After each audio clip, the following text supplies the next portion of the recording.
imposter syndrome was living with me. It was my best friend. We used to eat together and go home together. I'm Hattie Willis, your host, and each episode I talk to an entrepreneur, investor, or startup expert to unpack their hardest moments, biggest wins, and hard-earned advice so we can shortcut our learnings as founders together. So, Cecil, welcome to the podcast. Very exciting to have you here. Thank you for having me, Hattie. So for guests, Cecil Adjalo is an incredible founder. He set up Foundervine with his wonderful co-founder, Izzy, and they've been growing the business to the point where they are helping founders all across the UK, huge volume. And I want to get into some of the success stories along the way.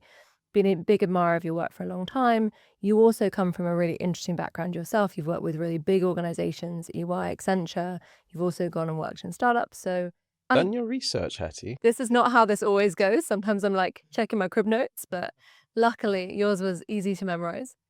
So what I want to get into with everyone is, what was your path into this? So particularly, let's start with how you got into entrepreneurship more broadly. And then I obviously want to come back to where the idea for Foundervine came from, how you got started. And I want to apply what we would teach startups to how did you get started with Foundervine, even though it's helping sales. A bit meta, but I think it'll be helpful for the audience. Okay.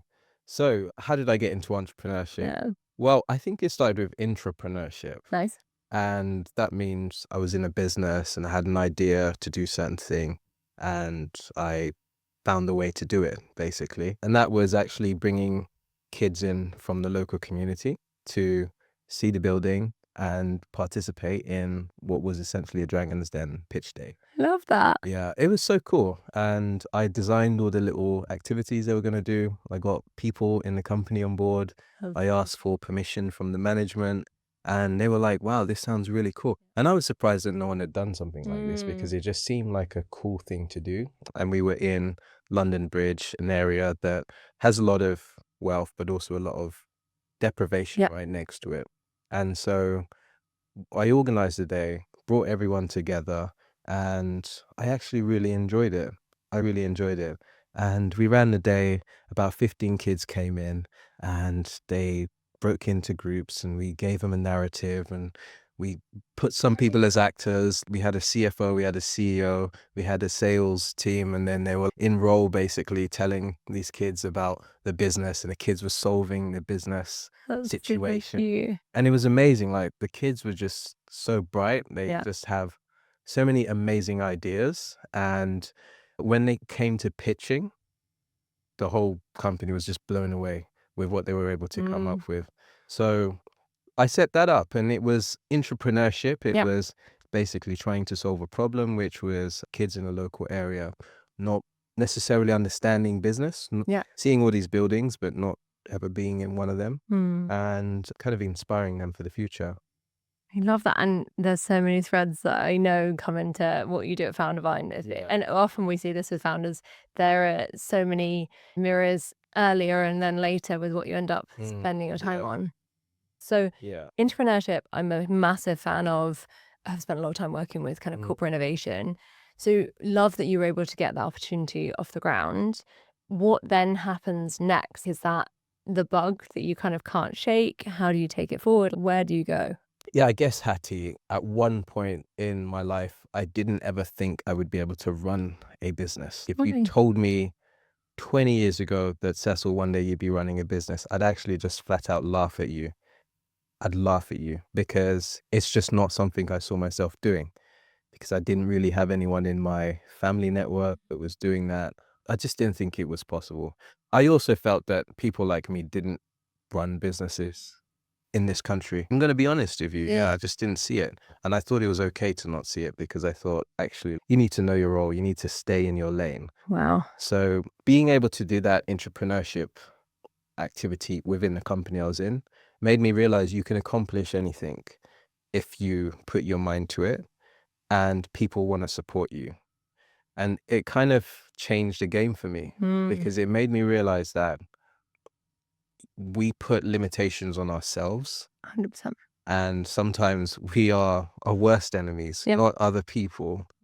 And right now, social media is a lot of people that say, oh, all of my trolls are online, they're coming for me. But actually, sometimes what we do to ourselves is worse than what the trolls do. So it was at that point that I realized I can actually organize things and I can get people together. And I guess the definition of entrepreneurship is to undertake an activity or to problem solve. And so that kind of kindled a spark and made me think slightly differently about myself. I guess as well, you saw what you delivered for the kids, right? You suddenly had this huge impact on them with the program. Just thinking about it today still warms my heart. I know you light up. It's Lovely. like fuel. And I think just like a muscle, every time you exercise your entrepreneurial talents or entrepreneurial talents starts building up, and you get to this point where you just feel like, and I was speaking to Izzy, my co-founder, the other day, and she was like, I feel like I can accomplish anything.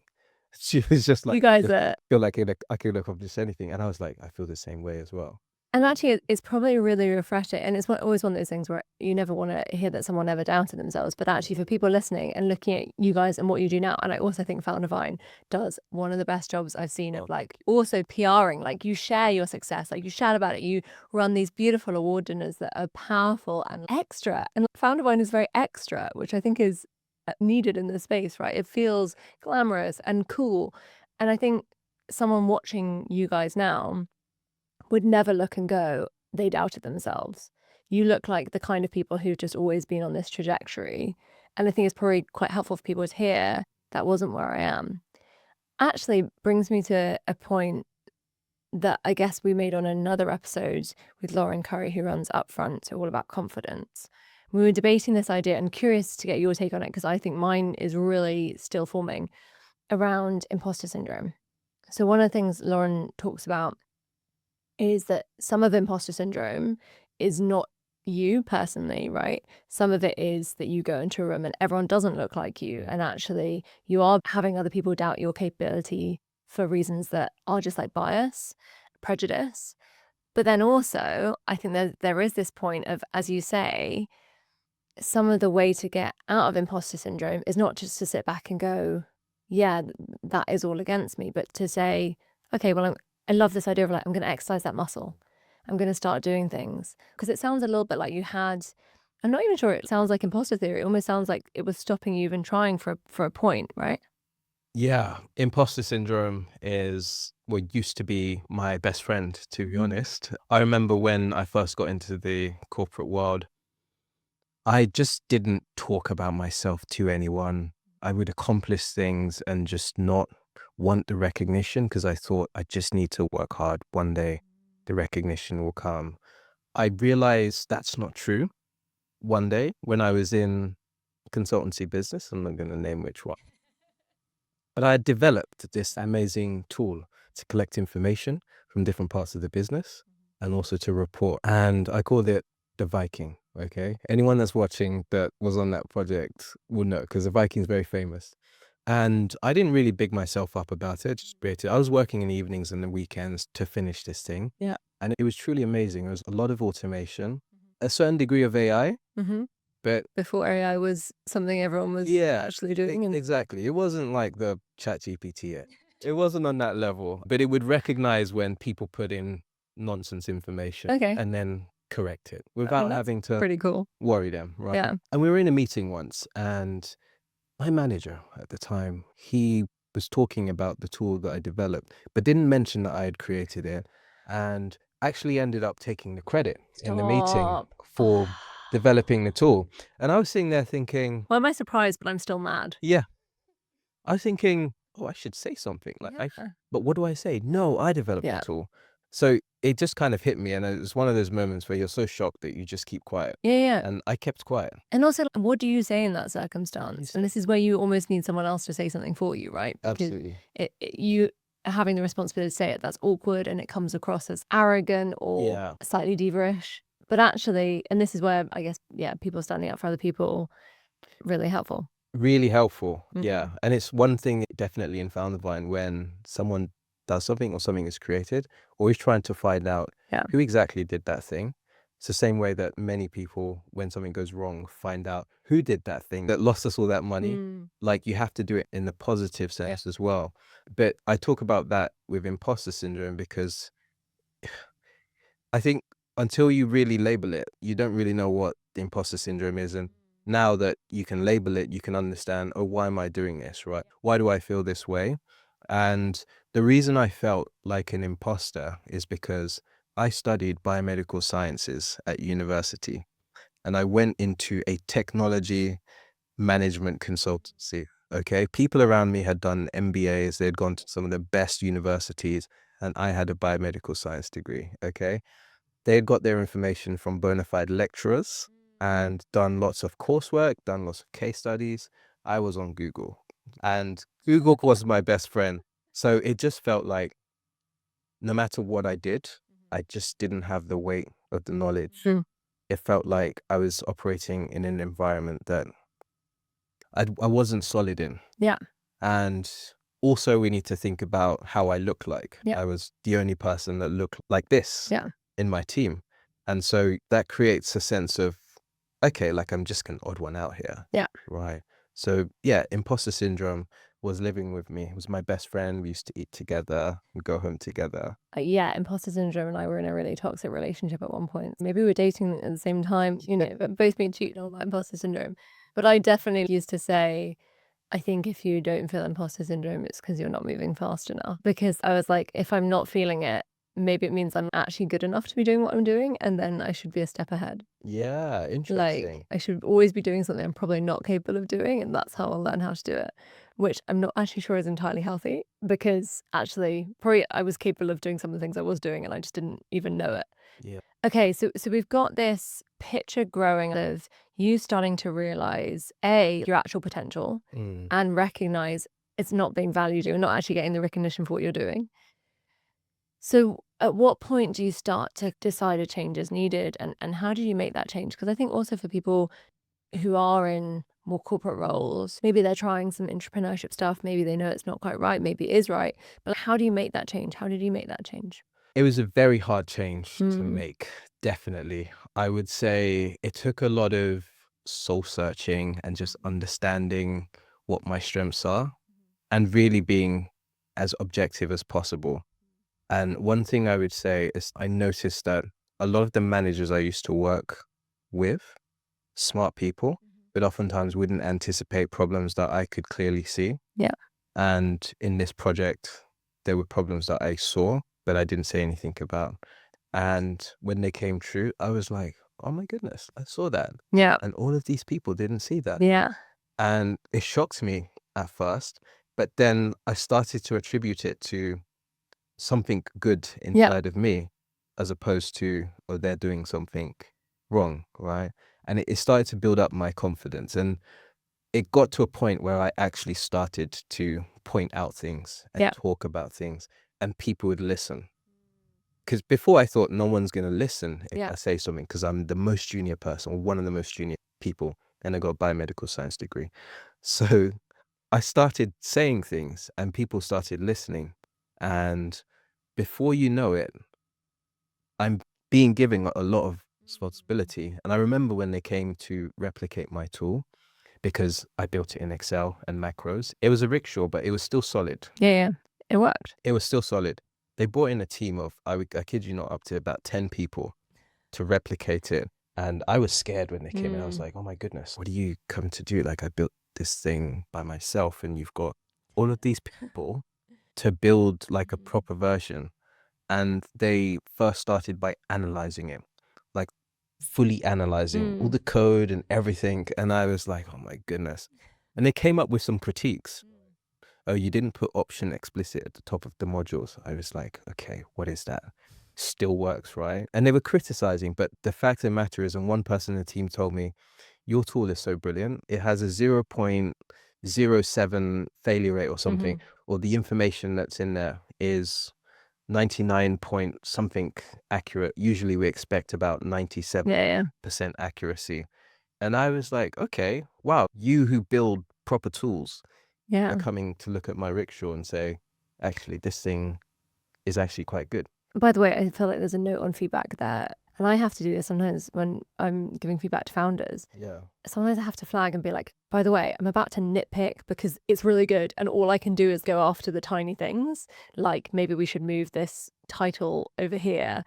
because there's not much else to comment on at a macro level. And I think actually being able to signal to people, if they'd signaled that to you up front rather than going, this isn't option isn't explicit, whatever it was, that would have been maybe more helpful, because then you could have felt like, oh, exciting, that's all they found, as opposed to, hang on, does that matter? How big a deal is that? Yeah, exactly. And luckily, Mm. I had a strong team around me, and they actually got angry on my behalf that it was being criticized in that way. Yeah. And one of my team members said, I can't remember who the critic's name was, but he was like, oh, that guy could never create anything in his life. Yeah, You know, these people, they just come in and they just criticize. They can't do anything 100%. innovative. And it's so much easier to criticize than it is to create. And that is actually a side point for people building businesses, the creation bit.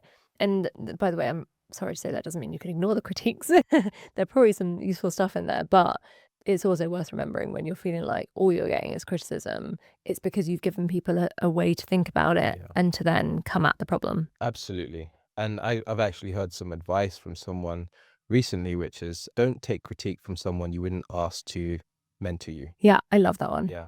And I'm so bad at that. Also, there's an interesting piece as well, I think, about what we value in ourselves. So because you had this really technical academic background, right? Biomedicine is not for the faint-hearted.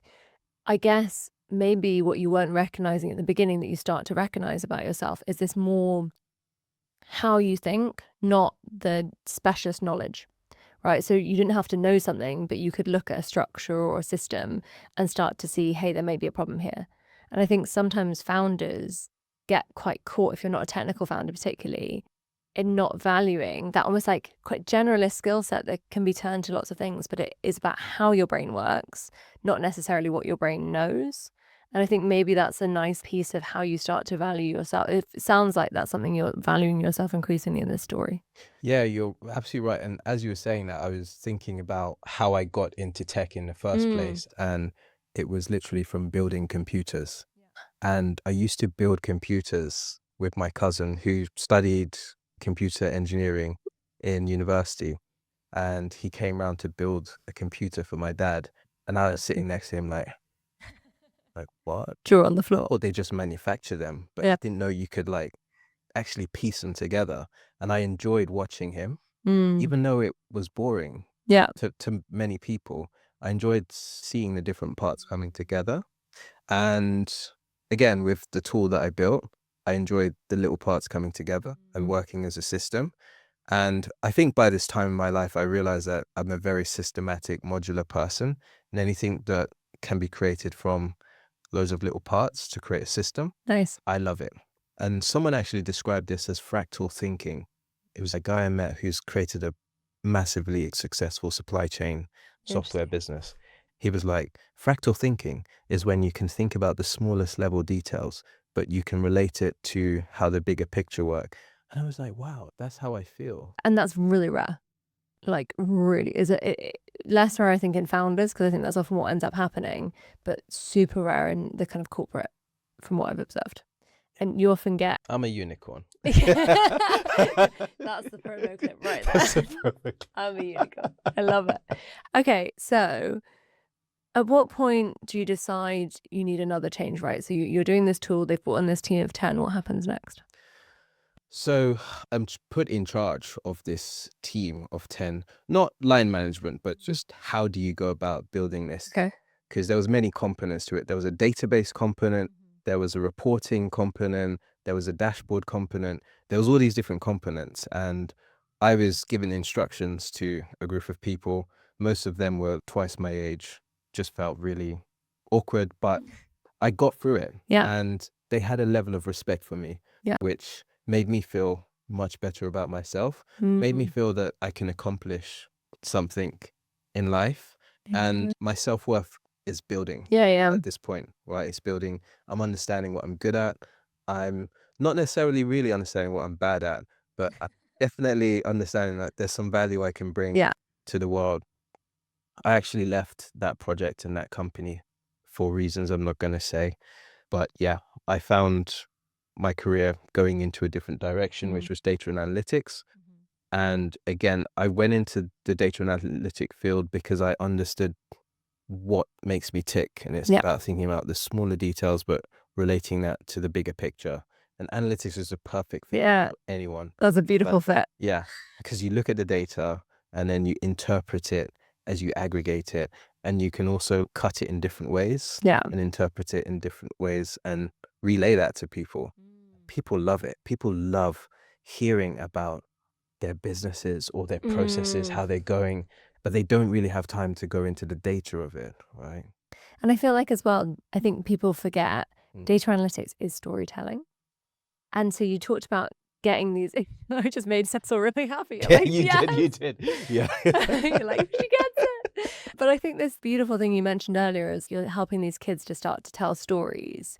And then you're starting to work out your part to play in different things. And then you're going into this and you're working out how your brain works and how it's able to disentangle things. And I think that piece of storytelling with data is so crucial for people to get right. And I think lots of people fall in between, right? They end up so deep in the data that they can't actually bring it back up to a level that makes sense to people, right? And we see this in pitches all the time. We're going to throw a million numbers at you and expect you to be able to see the wood for the trees. Or I'm just going to go at a really high level and I'm not going to back it up. So it just feels like it's this pipe dream. And so you're starting to build this skill around data analytics. It feels like it's going to tie in. I'm just foreshadowing. I feel like this is going to tie into Foundervine. It's definitely tying in, definitely. So, as you said, data is storytelling because you can have a number of people look at the same data and they can take different conclusions from it. And they can also narrate the story in a completely different way. Yeah. We all saw this with Brexit. Yes. Some of the numbers being thrown around, some of them were misinterpreted. Yeah. They were true numbers, but they were just interpreted in a way that made you feel a certain way about certain things. And I think that really influenced people. And that was, I think, the point I saw that data can be used for evil. Yeah. Right. And they often say this as well. I think that one of the critiques of startup financial models is, yeah, but you can make the numbers tell any story you want to if you're good at it, right? And I think Brexit is a good example. Misinterpreted versus misled, I think, we won't open that can of worms. Yeah, that's not good. But I do think, yeah, data can be super powerful, super dangerous. But there is a skill set that is behind it that I think founders are often not realizing. If they're doing a really good job of data analytics and communicating what that means to people, they're probably doing some storytelling in there too. Yes. And I would say if you are starting a business, you're not data driven, I think you can still be successful, but I think you can shortcut your success if you look at the data. The reason I say this is throughout my career in data analytics, I used to go into places, look at the data and literally tell them about their business within a couple of hours. And I went to this one place that deals with music rights, and that very day I delved into their database, I aggregated some things and I told them something about their business that very day, the first day I went in, and they were like, where did you get this from? And I was like, it's in your data. And they were like, I've never seen this before. Like, how did you do this? And I was like, this is what the information is telling me. For me, it felt simple, but to them, I guess, yeah, I'm thinking about if you haven't been wallowing around in data for a long time, then it's just not a natural thing to be able to interpret it or even know what to do to And be able to do that. And I think founders are scared of it, right? We've talked about this before. I used to have a fear of Excel spreadsheets. Yeah. I literally look at one and my brain would go, no, I don't want to work in this. I need open blank space. I'm the person who, if you give me a ruled notebook, wants to cry inside. I need blank open paper, nice Notion document with no lines whatsoever. And you're like, yeah, you can't create macros in that. But I think one thing that founders often find is either you naturally do work well in this setting, and then you're probably going to come in with a really hopefully strong use of data. And as you say, I think that's going to really accelerate your growth. But what's your advice to founders who maybe recognize, actually, let's break this down. For founders who are like, yeah, sure, but we're fine without it, what are they going to be missing? What are the kinds of things that data could show them and help them with that maybe they would hear and go, oh, maybe we should do something? And then if they're not data minds, how do they do something? Yeah. Very simple example, marketing. When you're marketing, Yep. you're putting out information on different channels, right? If it's online, people click links, right, to come to your website or come to wherever you set them to come up to. Just the simple fact of understanding where people are coming from that doesn't require a lot of analytics, right? Just that simple fact can help you understand where you need to put more investment into. 100%. And actually, a really tangible example that lots of people might know the company is Grammarly. So Grammarly were having a real problem, so that their data basically showed them they were doing a really good job of customer acquisition, converting lots of leads. At this point, Grammarly was a website you would go to and you would copy and paste in your text, and then it would give you spelling and grammar suggestions. And so Grammarly were like, okay, so we're doing really well at getting customers, but the drop-off rate, the churn rate was super high. So customers were just not coming back. And so they started to realize that because they could pinpoint that part of their funnel where it wasn't working, right? They then put in some effort into saying, okay, well, why aren't people coming back? That's where we need to put all our focus. And for Grammarly, the answer was actually really simple. People were finding it really, really challenging to copy and paste across different interfaces. Things were getting lost, it was getting broken, it was faffy, it was painful. And so that's when Grammarly decided to create their first web extension, as opposed to come and do it natively on the website. They would like follow you around. And that one thing, they were able to then look at the data and their churn rate using that completely smaller than it was before.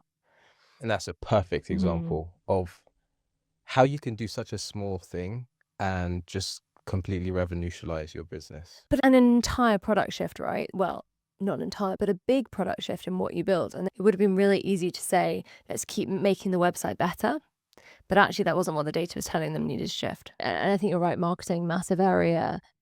I want to touch on financial modeling here, because I feel like this is another area where I love my founders. If you're listening, who I coach, I still am very empathetic, but founders are scared, right? And by the way, full confession, I've been there. The numbers aren't going where I want them to. I don't want to lay it all out, because if I let it all out, it might be worse than I think it is, right? And so I think founders do bury their heads in the sand a bit when it comes to financial model. And often what happens is they'll only do it when they need to fundraise because they're running out of money.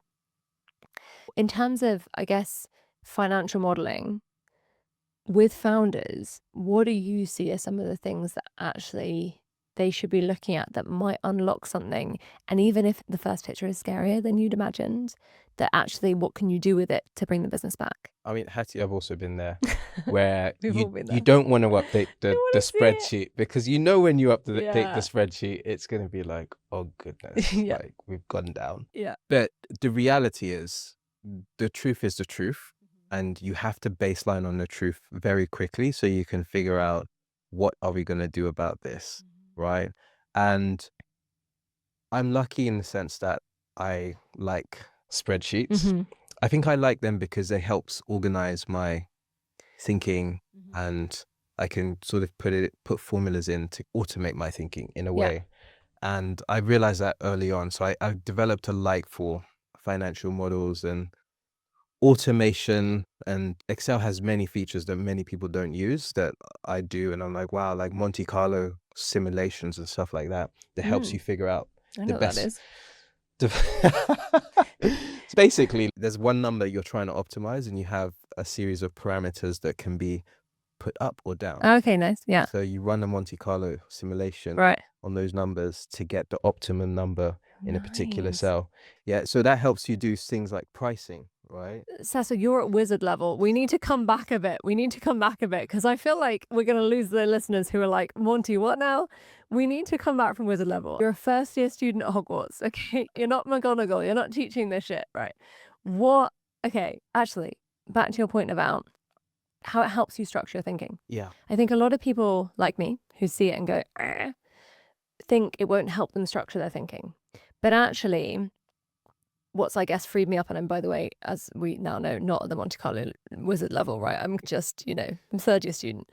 But what really changed it for me was thinking, okay, all you really need to start doing a financial model is some assumptions and a bit of a logic behind what connects those assumptions, right? So assumptions around what it's going to cost you, assumptions around how you're going to make money, and then you can start to play with, and for the, the muggles among us, we can start to manually play with some of those numbers, even if we don't have all the formula. So what are your tips for muggles or first year students? And if you don't know Harry Potter, these references are not helpful, but bringing it back to basics. I know a little bit of Harry Potter, a long time since I've read it.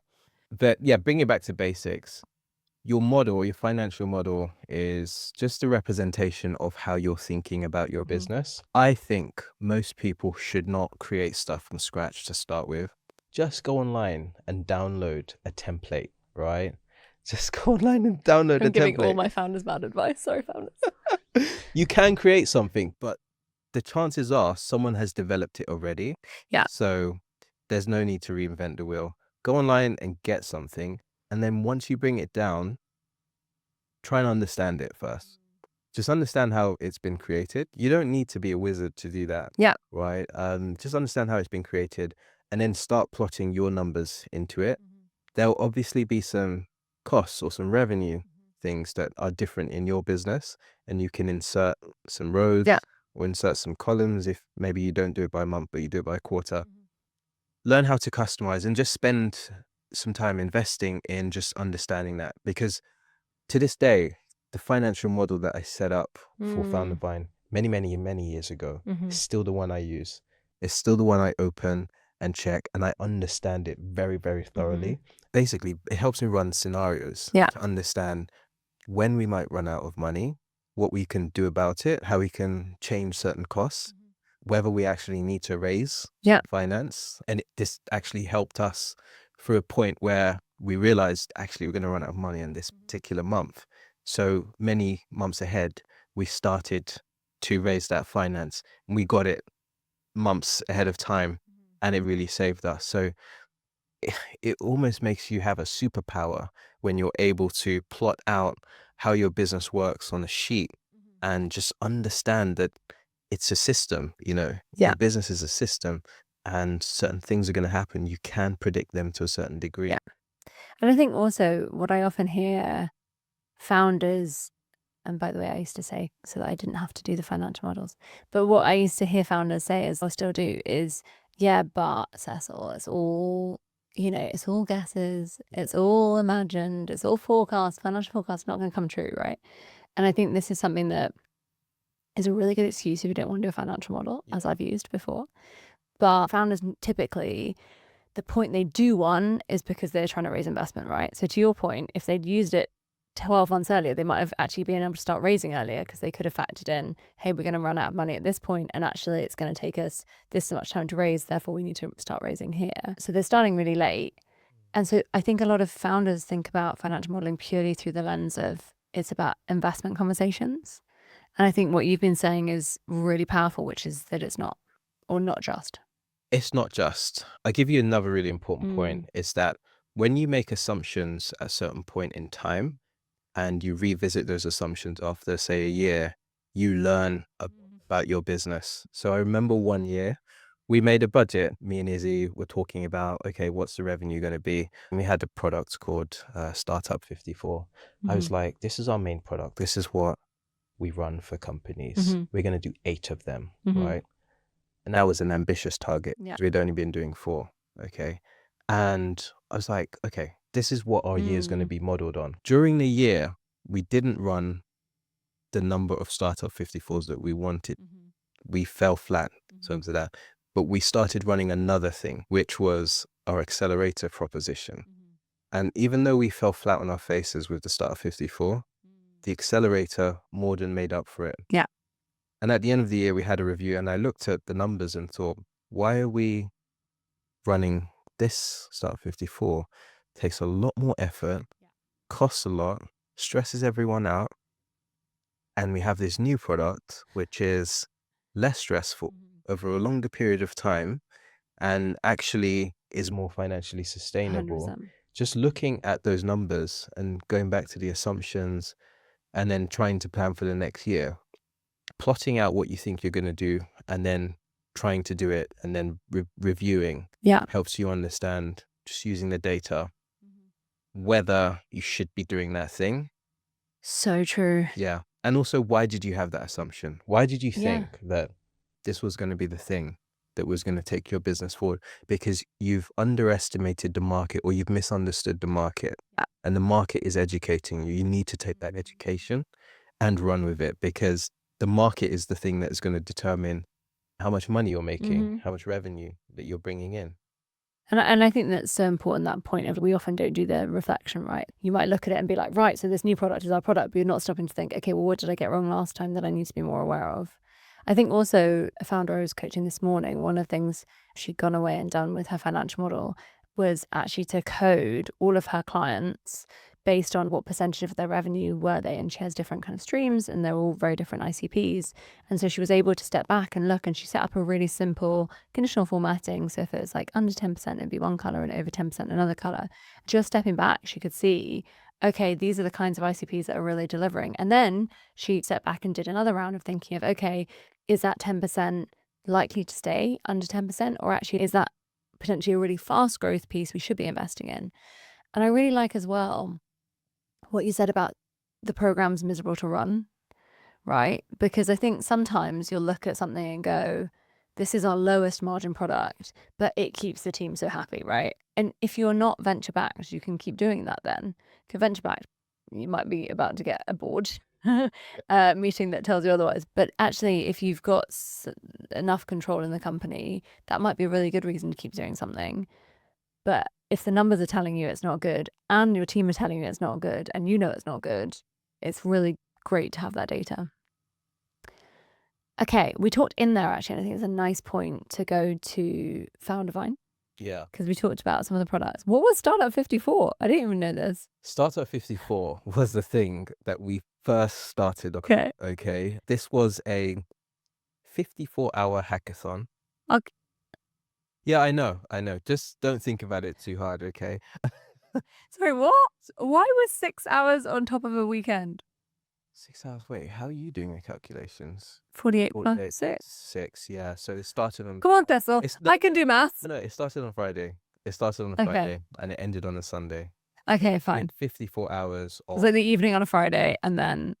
Yeah, evening on a Friday and then evening on a Sunday. Okay, yeah, no, fine. I see it now. Okay. And this was a program that we basically set up and run without any funding whatsoever. This is something that we did on a voluntary basis to bring in people to get together, share ideas, build startup teams on Friday.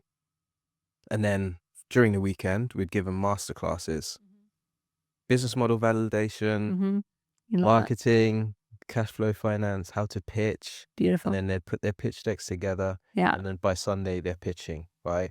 Incredibly intense for the people going through it. Crazy. And the room smells really bad at the end of it. I used to run a lot of hackathons. Oh my God. Yeah. Sometimes we found some very good locations that had good ventilation. Yeah, I mean, I won't lie to you, that became a prerequisite. And also we'd spend a lot of money on air freshener. Anyway, yeah. Can I shout out a company? Yeah. Shout out to EY for running our first Startup 54. Yeah. Honestly, it was such a nice location that made us feel like we want to do more of this. Yeah. So that was our very first proposition we ran. I wouldn't say it was a proposition in the sense that we had designed it to be a product. Yeah. But it was a format of what we deliver. And take us back a bit, because this is you and Izzy. So tell us about how that co-founder relationship starts. And was it the idea for Studio 54 that brought you together to do it?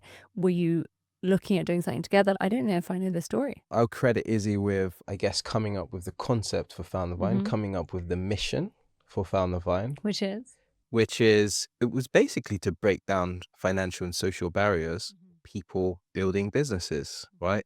Especially those from underrepresented groups. And I was at a christening with my auntie and Izzy's mum. And Izzy's mum and my auntie are like best friends, right? They grew up in high school together. They're really good friends. And Izzy's mum was bigging up Izzy. I hadn't met Izzy at this point. But I was thinking, okay, she's saying a lot about her daughter. I think any parent would say nice things about their child, but thought nothing of it. And lo and behold, a week later, I think Izzy popped up on my LinkedIn feed and she was doing a TED Talk. To me, doing a TED Talk is big stuff, right? Because I couldn't do a TED Talk, right? I'm obsessed we're going to get you that, but back to that later. At the time, I first one podcast and then the world. But she was talking about certain things that resonated with me around creating business and there being economic inequality. Yeah. So I tapped her. I was like, hey, Izzy, saw your mum the other day. I'd like to chat to you, grab a coffee. She was like, yeah, great, come to an event. And she invited me to an event at KPMG where I went along, spoke to her, and she told me about the concept Foundervine. And at the time, I was building a business. I had raised some investment from a company, literally with just like an idea without much, to be honest. Amazing. Which was amazing for me. Yeah, I yeah. didn't realize it at the time. Yeah. And I kind of needed help, but I also wanted to feel like I was helping other people. Yeah. Because I think one of the best ways to learn is to actually to teach something. Sounds counterintuitive. I agree wholeheartedly. Teaching entrepreneurship skills before I had any rights to be. Right. Yeah. And I learned that in consulting, actually, because in consulting, you'd often go into a client and not necessarily know the thing, but you know just a little bit more, Yeah. that you're able to kind of direct the conversation and help them understand it. So yeah, Izzy had this idea and I was like, great, I want to be an advisor, I want to help you with this thing. And it was me and a couple of others, actually. And so we formed this big group that was planning Founder Fest, right? Yeah. First Founder Fest happened in 2018. And for anyone who doesn't know Founder Fest, they should. Can you tell us what it is? So Founder Fest is our annual conference. I shouldn't say the word conference because conference sounds It's more cooler than that. Yeah. It's festival. It's a festival. Yeah, yeah. Exactly. Celebration. So it is exactly a celebration. It's a day when founders come together and it's super, super inclusive. So we try and make sure that all the speakers represent different corners of society, but they're still doing amazing things. Yeah. They're building amazing businesses. Don't need to compromise on one for the other. You don't. You Exactly. absolutely don't. And I'm always amazed by the panels that we get together and you do, yeah. the insights that they come up with and just the way the conversation flows 100%. and also the way the room bonds. People just walk up to each other and go, hey, I'm doing this. What are you doing? And it's just so natural, right? Which is a thing I think we're missing from a lot of these big conferences where you go in and you feel like you're just a tiny little mouse in a big yard, right? And you can't really talk to people because everyone's got this kind of defensive barrier up. Yeah. Right? And also they're just so sensorily overwhelming that half of the people there, myself included, please come talk to me at a conference, but I'm far too overloaded to be able to initiate conversation with people I don't know because I'm like, overwhelmed. Exactly. Yeah. Right. And Foundervine put on Founder Fest to bring the ecosystem together and to show, I guess, to show the world what diverse entrepreneurs are capable of. And it's just a really fun day. It's tiring for us though. Like I have to say, the day after Founder Fest, we have to take that one out. We have to take the hit. I took a day off after attending a day-long conference the other day because I was like, I'm tired, man. It's very tiring. Imagine running one. No. It is tiring. But we usually run them in June. Yeah. The next one, we're just figuring out the date, but it'll probably be in early June. Nice. So, yeah, come along. We'll be there. And so, okay, so it starts as this kind of idea for broad community building. It was on a mission to help people understand their potential and realize it. And as we were doing it, we realized the type of people that we are, we just like building a community. And it's not a community in the sense it's just like a following of people just following us. It was a group of people that were like-minded and had the same diverse, inclusive mindset, but still wanted to make sure that they were excelling at the top of their fields. And I always said that when I was in corporate, I always said, because many people approached me to go into diversity and inclusion roles. And I was like, absolutely not. I'm not going to go. I don't know why. There was something about it that just made me. Maybe you had a sense that they were absolutely lip service in half of them, right? We've seen what happened, right? It was all a nice smoke and mirrors for most companies. I mean, some have done good things, but the majority, it was a nice little patch on a bigger problem. Yeah. I'm not happy with where it is right now. I think diversity inclusion is still super important. 100%. It's just been misinterpreted by some people to mean that we need to decrease the quality or lower the thresholds in order to do certain things. It's not the case. If recognizing that there are barriers that are preventing truly great people from shining, right? And so that is diversity inclusion. And like I said, I always thought I would never go into anything D&I, but then with Foundervine, the type of talent I saw, the type of ideas, the type of ingenuity, it was just incredible. And I thought, this is something I really want to spend time on. This is something that I really believe in. and being underrepresented myself made me feel like I'd learn from other people and they'd learn from me, and we'd just all be learning together. And the strength of that collective knowledge and community would take us somewhere. And I think also you've got that deep empathy because you, as you said at the beginning, doubted your capability because you didn't see yourself represented.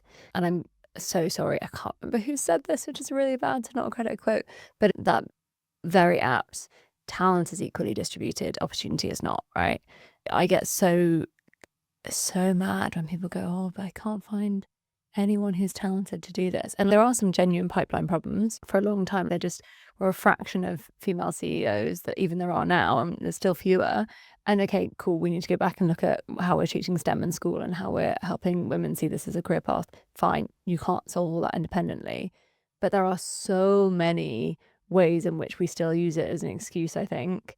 Oh, but I don't want to lower the quality. It's like, why is there this assumption that if you're going to hire for different life experiences, different backgrounds, you're not actually upping the game because you can still bring the same quality and you can bring that genuinely diverse thinking? Yeah, it's something someone would say when they haven't had enough life experience. Honestly, if you really try and go into different community groups, you'll realize that there are brilliant people in every single one of them, right? Every single one of them.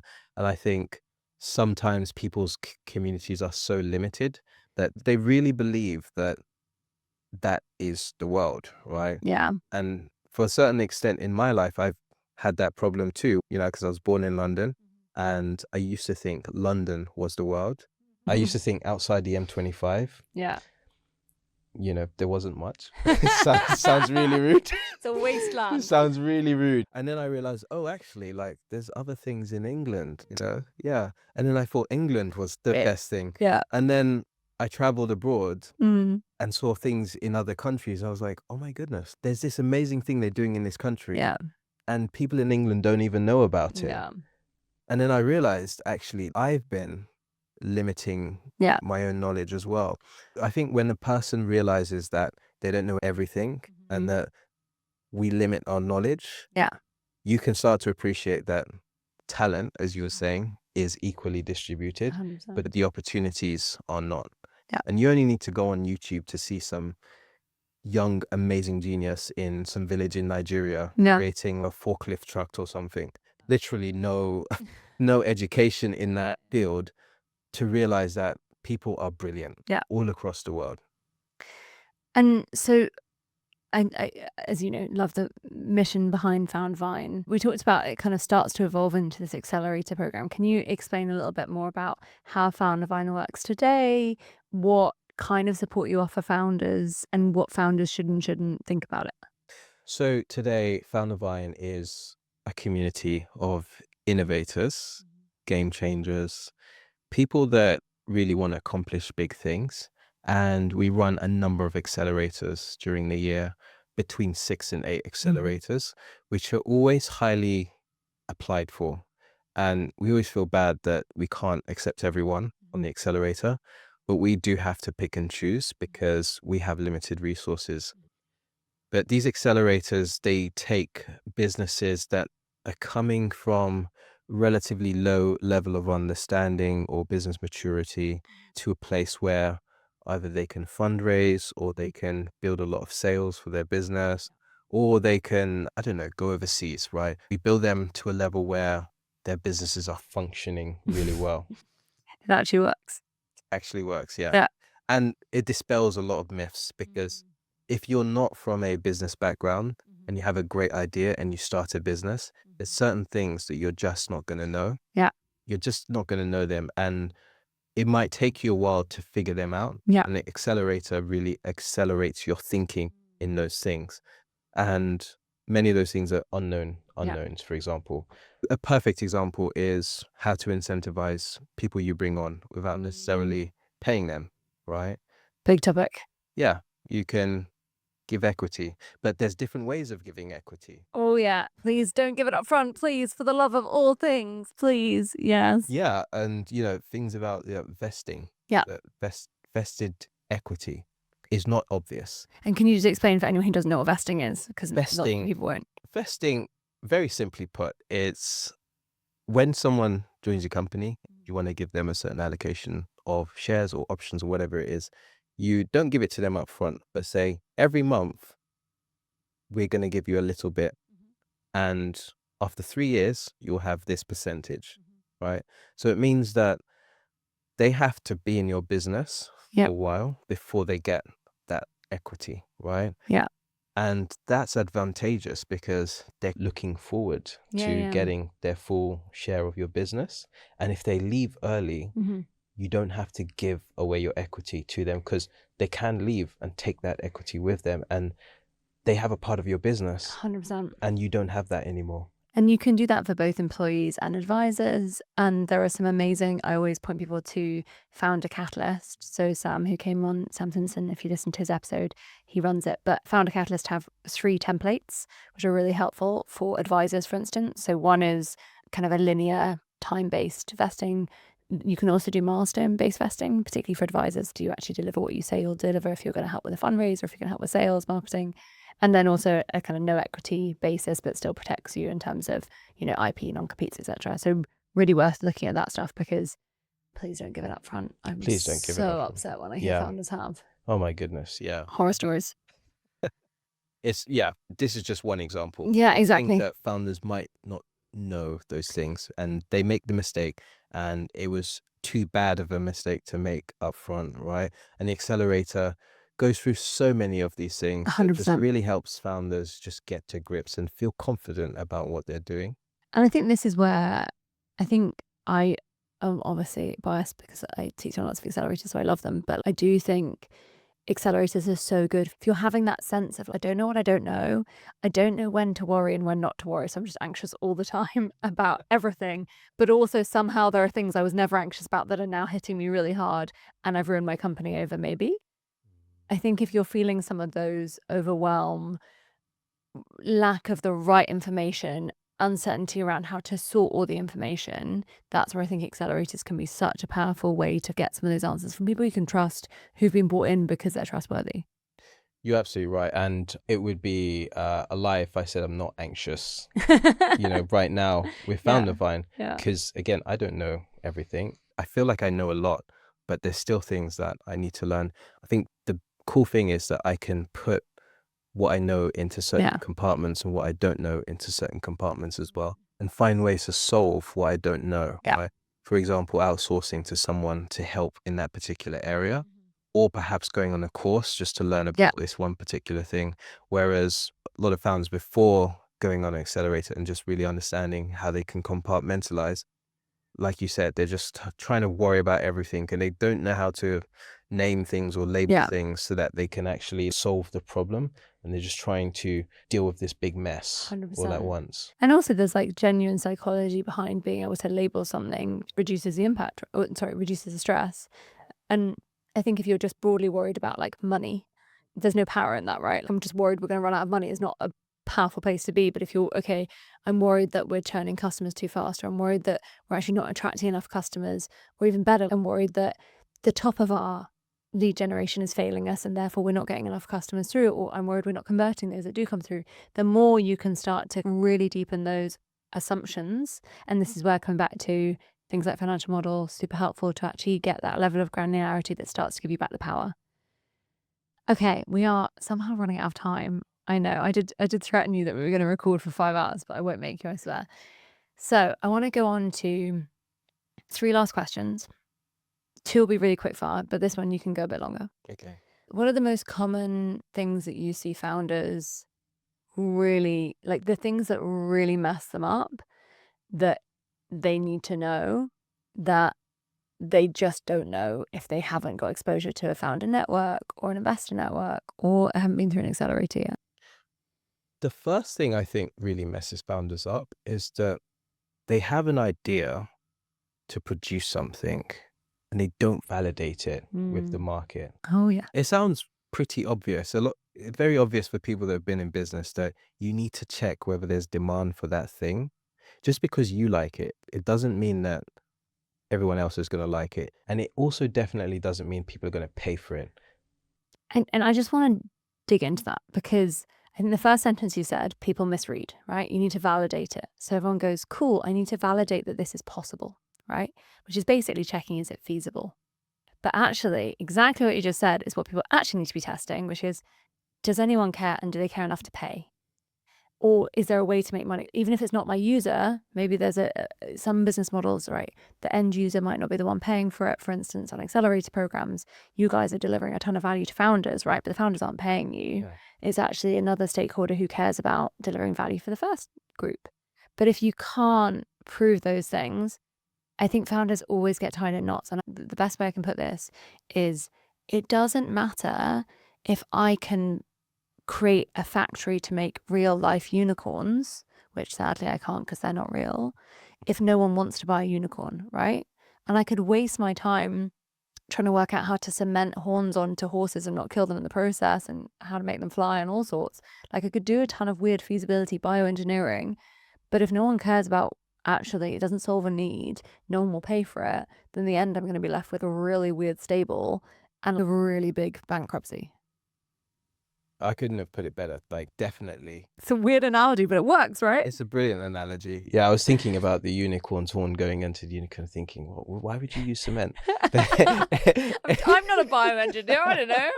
Sticks, right? But anyone that wants to learn about that, the Lean Startup is a great book. Just understand the process of building something that is just enough to test the market, an MVP, a minimum viable product, that can just test and get enough feedback to say, I'm on the right path, I'm not on the right path. Yeah. People are going to pay for this, people won't pay for this.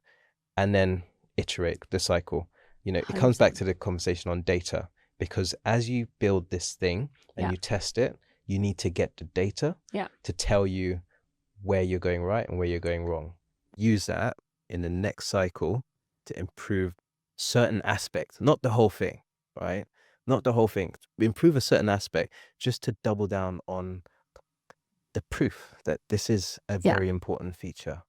And you don't have to prove at the beginning that someone will pay the full amount that you're looking for everything you're thinking of building. Because I think also people are like, oh, but until I can do the full thing, how can I get someone to pay? Well, will they pay for maybe a smaller percentage, but some of that value that you can deliver to them? And for anyone who wants to dig into this topic further, we actually have a playlist called Startup Experimentation, which is all about different, or it might be called Startup Experiments. Check both. We'll put a link in the show notes, but it's all about different kinds of startup tests that you can run in the early stages. One episode, if you just listen to one episode, go back to our first ever episode with Devin Hunt. So he was at a company called Founder Centric that taught entrepreneurship. His co-founder wrote the book called The Mum Test, which is one of the most loved books in the startup world, apart from Lean Startup. If people say, they normally say those two. And it's all about how to go and test your idea without biasing customers, without spending a lot of money, without spending too much time or opportunity cost. So if you're practically trying to do something, those are great routes. Obviously, also check out Foundervine's programs. And your different programs obviously have different criteria. So just go have a look on the website. We'll put a link in the show notes. Okay, 2 final questions. Question number 1. What is the thing you're proudest of? That's such a difficult question, I know, Hattie. I mean, because there's so many things that, as a founder, like, there's so many ups and downs, and it all hits you pretty fast. But we're terrible at thinking about what we're proud of. Honestly, because it hits so fast, we don't stop. We are. I can tell you about what I've been proud about recently. Go on then. And also, I know I'll plug it, but I know you also have an impact report of all the amazing things you've done. So if anyone wants to look at your proud moments, there's a brochure. But what's recent? Tell us. So I think it's just understanding where Foundervine has come from to where it is now. So it's come from a place where it was just a very small operation to a place where we're impacting so many lives and helping so many founders. And I always feel guilty, actually. Sometimes I go around and I introduce myself and people are like, hey, I know Foundervine. I'm like, oh, you do?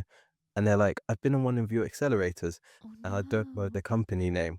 And I feel so bad, but I also feel so good. We're creating enough impact that I can't. You don't have to deliver it personally. I don't have to deliver it personally. I can't keep track of that. And a proud moment that I had last week is that I was invited to the London Mayor's annual business reception. There wasn't hundreds of people there. It was a small handful of people. And I felt incredibly proud that the mayor would think that we are valuable Quite right too. to have in the room. Yeah. And we've also been inputting into the mayor's London growth plan as well. And that's something that they're speaking about with us, want our opinions on how we can shape that. And thinking back to all those many years ago when we were just a small operation to where we are now, we're working with the government, we're working with large banks, we're working with some of the biggest companies in the world. It makes me incredibly proud that we've got to this point and that we've got an amazing team on board that is constantly pushing for our success. It just fills me with joy. And I think any founder knows that success, it feels temporary sometimes, but over time you'll realize that you have developed something really substantial, and that helps you deal with some of the low points. Yeah. So I might feel a low point next week, but I will remember that I was invited to the mayor's business reception, and that will make me think, you do know what you're doing. You have created value. So yeah, that's one thing that I'm proud of just recently. Okay, final question is, what's the best piece of advice you've ever received? The best piece of advice I've ever received, this is going to sound so cliche, I love cliches. Do it. is think big. Nice. And the reason I say that is I think when you start your business, and not everyone's like this. Some people are big thinkers from the start. I think I was definitely a small thinker before because I wasn't aware of what was possible in business. And I also had imposter syndrome living with me. So I think I was told to think big once when we were presenting a proposition to a bank in terms of what we were going to do as Foundervine to accelerate businesses. We came up with something that, frankly, when I look back, is very small and insignificant. And we had a champion that was coaching us and helping us to, win. And she looked at it and was like, if you were the CEO of this company, of this bank, what would you put forward? And it instantly just changed the way I was thinking, because I was thinking as a supplier. Yeah. But when I started thinking as a CEO of the company that I wanted to supply to, I was actually able to shift from a producing product mindset to a problem solving mindset. And that enabled me to do big thinking. And we thought big, we put together a bigger proposition, and we won it. And we were so flabbergasted that we had won something that was many times bigger than anything that we had ever done. But we were trusted.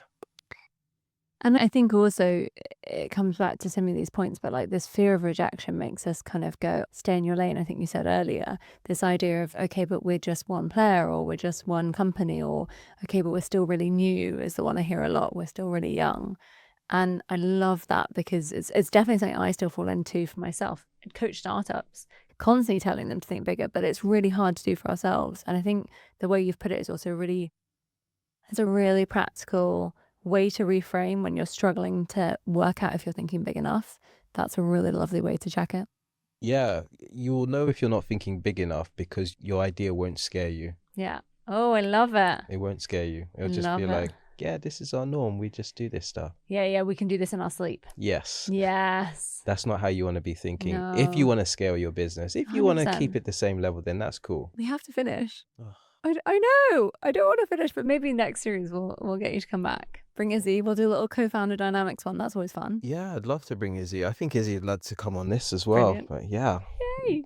Cecil, thanks so much for making the time. Yeah, thanks, Hattie. It's been lovely to be here, and I really enjoyed speaking with you. Yay. Cecil, thanks for being here. Thank you.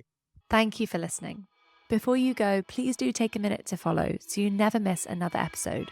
We have some incredible founders coming up. And I always love to hear what resonates with listeners. So do drop us a direct message on Instagram @NotMyFirstGuest with any moments that meant something to you, ideas for future episodes, or your own entrepreneurial stories you want to share. Until next time, happy startupping.